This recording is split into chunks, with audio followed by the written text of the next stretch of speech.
संध्या आरती का समय हो चुका था।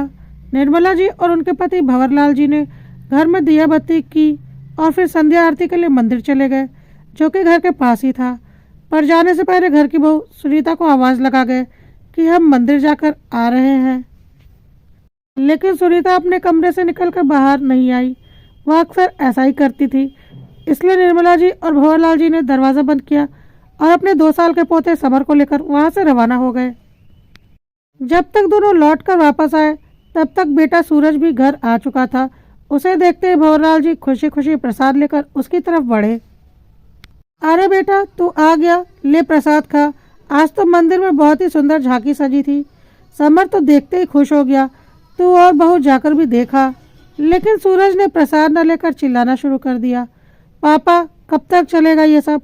आप लोगों के घर में शांति रास आती ही नहीं। अब मैं ऑफिस का काम करूं या फिर आप लोगों के घर का मैटर सॉल्व करता फिरूं? उसकी बात सुनकर जैसे भंवरलाल जी को जोरदार झटका लगा हो, वह चुपचाप जड़वत वहीं पर खड़े रहे। तब निर्मला जी बोली, अरे क्या बात हो गई, वो तो बता, क्यों चिल्ला रहा है? अच्छा, नाटक तो आप ऐसे कर रही हैं जैसे आपको कुछ पता ही नहीं। कब तक मैं आप लोगों का बोझ अपने सर पर ढोती रहूं? नौकरानी बनाकर रख दिया है मुझे। आप अलग क्यों नहीं हो जाती? कम से कम हम आज़ादी की ज़िंदगी तो जिए। खुद की ज़िंदगी तो जी ली, अब शांति से हमें तो रहने दो। सूरज के बोलने के पहले ही सुनीता बीच में बोल पड़ी। उसकी आवाज़ सुनकर निर्मला जी हैरानी से पूछने लगी, बेटा, मुझे तो अभी भी समझ में नहीं आ रहा तू किस बात से नाराज है और हमने ऐसी कौन सी टोका टाकी की है तुझसे कि जिससे तेरी आज़ादी में खलल पड़ गया है? निर्मला जी ने कहा तो सुनीता ने सूरज की तरफ पलटकर कहा, देख लो अपनी माँ का नाटक। आपको तो यही लगता है कि ये मुझ पर टोका टाकी नहीं करती।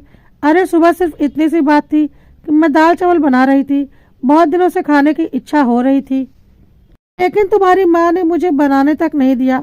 अब बताओ, क्या मैं अपनी मर्जी से दाल चावल भी बनाकर नहीं खा सकती? यही औकात है मेरी इस घर में? कहती कहती सुनीता आंखों में आंसू भर लाई, जिसे देखकर सूरज और भड़क गया। माँ, बहू को बेटी नहीं समझती हो तो कम से कम बहू तो समझो, आखिर वो भी इंसान है। अरे एक दाल चावल की क्या औकात जो आपने इतनी सी बात पर इसका दिल दुखा दिया। मेरी कमाई का ही क्या फायदा अगर मेरी ही पत्नी दाल चावल के लिए तरस रही है तो? सूरज की बात सुनकर निर्मला जी ने इतना ही कहा, मैंने बहू को दाल चावल बनाने के लिए मना नहीं किया था। मैंने सिर्फ ये कहा था कि बहू हमारे लिए रोटी बना लेना, क्योंकि हमें चावल पचते नहीं हैं। हाँ, तो इसका तो यही मतलब है ना कि आपने मुझसे रोटी बनाने के लिए कहा, चावल नहीं। बहू, बात का क्यों बतंगड़ बना रही हो? मतलब तो तुम अपनी मर्जी से निकाल रही हो। अब की बार भंवरलाल जी ने कहा, पापा आप बीच में मत बोलिए, अभी मैं आपसे बात नहीं कर रहा हूँ।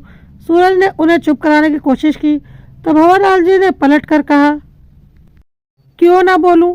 जब तुम अपनी पत्नी के लिए बोल रहे हो तो मैं भी अपनी पत्नी के लिए बोलूँगा।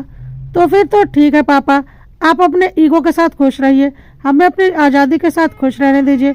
हमें नहीं रहना आपके साथ, हम अलग हो जाएंगे। सूरज ने 2 टूक जवाब दिया। ठीक है, तुम अलग होना चाहते हो तो अलग हो जाओ। क्या हमें समझ में नहीं आ रहा क्या ये दिन छोटी छोटी बातों पर जो बतंगड़ हो रहा है घर में, वो किस लिए हो रहा है?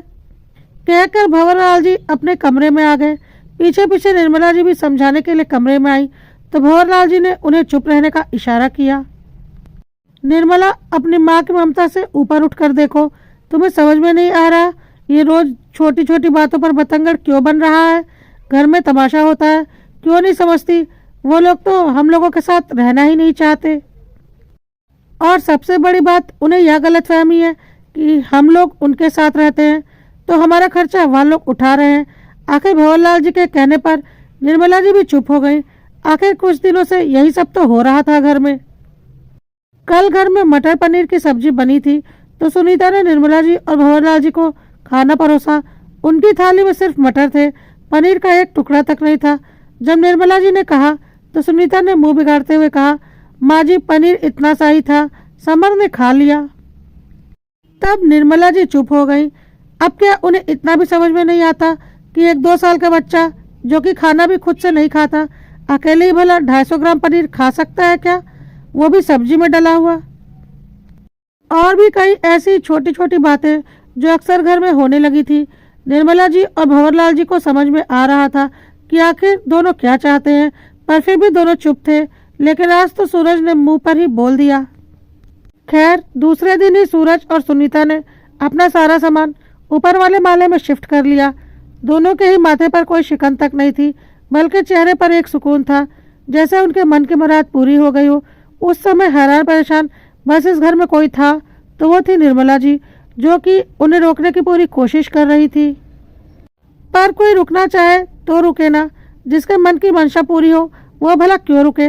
निर्मला जी ने बड़ी उम्मीद से भंवरलाल जी की तरफ देखा कि वो बच्चों को रोक लेंगे, लेकिन वो तटस्थ रहे। अब तो सुनीता और सूरज की मौज ही मौज थी। लेट तक सोना, मन हुआ तो घर पर खाना बनाया, नहीं मन हुआ तो बाहर से मंगा लेना। कुछ दिन तो ऐशो आराम से ही बीते, यहाँ तक कि समर को अपने मायके पर छोड़कर आए दिन शॉपिंग करना, बाहर घूम फिर कर आना, बाहर ही खाना खा कर आना। कुछ दिन तक तो ये सब कुछ अच्छा लगा, लेकिन लोग भूल जाते हैं कि रहना तो उन्हें धरती पर ही है। हर इंसान की अपनी एक सीमा होती है।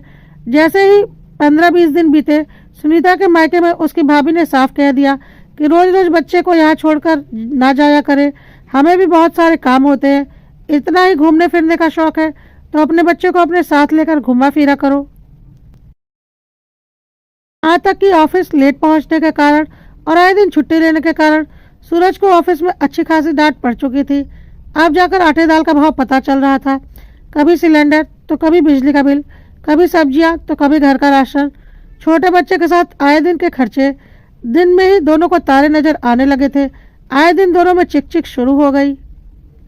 पहले तो भंवरलाल जी घर का अधिकतर खर्चा उठा लेते थे, तो उनके पास होती सेविंग को देखकर दोनों को ऐसा लगता था कि हम सब खर्चा उठा सकते हैं। लेकिन अब असलियत पता चल रही थी। अभी दोनों के चिक चिक करके मुंह फुलाकर बैठे ही थे। इतने में निर्मला जी ने दरवाजा खटखटाया। सूरज ने जाकर दरवाजा खोला तो निर्मला जी को खड़ी देखकर हैरान रह गया। इससे पहले कि वो कुछ बोलता, निर्मला जी ने बिजली का बिल निकालकर उसे देते हुए कहा, बेटा ये बिजली का बिल आया है, इसे जमा करवा देना। कहकर वो वापस नीचे आ गई। ये क्या, 5,000 रुपये का बिल? 5,000 रुपये का नाम सुनते ही सुनीता भी खड़ी हो गई। अब सूरज और सुनीता नीचे आ गए और आते ही सुनीता बोली, ये क्या है पापा जी, आपने ये बिजली का बिल हमारे पास क्यों पहुंचा दिया? हम क्यों आपका बिल भरेंगे? उसकी बात सुनकर भंवरलाल जी बोले, देखो बहू, हमारे हिस्से का बिल तो हम दे चुके हैं, यह तुम्हारे हिस्से का बिल है। तुम शायद भूल रही हो, दोनों माले के मीटर अलग अलग लगे हुए हैं। अरे तो 5,000 रुपये? क्या हमने 5,000 रुपये की बिजली फूंक दी? जरूर आपका बिल भी उसी में मिला हुआ होगा। सुनीता अभी भी मानने को तैयार नहीं थी। भंवरलाल जी मुस्कुराकर बोले, बहू ये जो तुम रात रात भर टीवी देखती हो, पंखे कूलर चलाकर छोड़ जाती हो, तो बिजली का बिल तो इतना आएगा ही ना। वैसे भी 5,000 तो बहुत कम है। कई बार तो 8,000 और 10,000 तक का बिल आता था, जो कि मैं भरता था। अब तो सुनीता की आवाज़ तक नहीं निकल रही थी। ऐसे कैसे घर चलेगा भला? अचानक सूरज ने सिर पर हाथ रखते हुए कहा, बेटा तुम्हें लगता है ना कि घर के बड़े बुजुर्ग घर में बहुत टोका टाकी करते हैं। असल में वो लोग होते हैं तो तुम कई चीज़ों से बच जाते हो। कई चीज़ों के खर्चे तो हम ही करते थे, पर तुम्हें ऐसा लगता था कि तुम हमें संभाल रहे हो, हमारी जिम्मेदारियां उठा रहे हो। पर बहू, तुम ये भूल गई कि तुम हमारे साथ रहती थी, ना कि हम तुम्हारे साथ। माँ जी मुझे माफ़ कर दो, मुझे सब कुछ समझ में आ गया। मायके वालों से रिश्ते बिगड़े सो अलग, यहाँ खुद की गृहस्थी भी नहीं संभाल पाई। सुनीता ने माफ़ी मांगते हुए कहा। तो सूरज ने भी बोला, माँ क्या हम दोबारा साथ नहीं रह सकते? नहीं बेटा, तुम अपने आज़ादी के साथ रहो, हमें अपने हिसाब से रहने दो। अब की बार भंवरलाल जी ने कहा। पर पापा गलती तो बच्चों से ही होती है, हमें माफ़ कर दो। सूरज ने हाथ जोड़ते हुए कहा, देख बेटा, तू मेरा बेटा है, इसलिए तुझे माफ़ भी कर दिया, लेकिन रही बात साथ रहने की, तो अब नहीं। एक बार बर्दाश्त कर चुके हैं, पर अब और बर्दाश्त नहीं होगा। और वैसे भी तुम्हें गृहस्थी संभालनी आनी ही चाहिए। हम लोग की छाँव में तुम ये सब सीख नहीं पाए। एक ही मकान में तो हैं, माले अलग अलग हुए तो क्या हुआ? भविष्य का मुझे पता नहीं, लेकिन अभी फिलहाल एक साथ दोबारा नहीं रह सकते।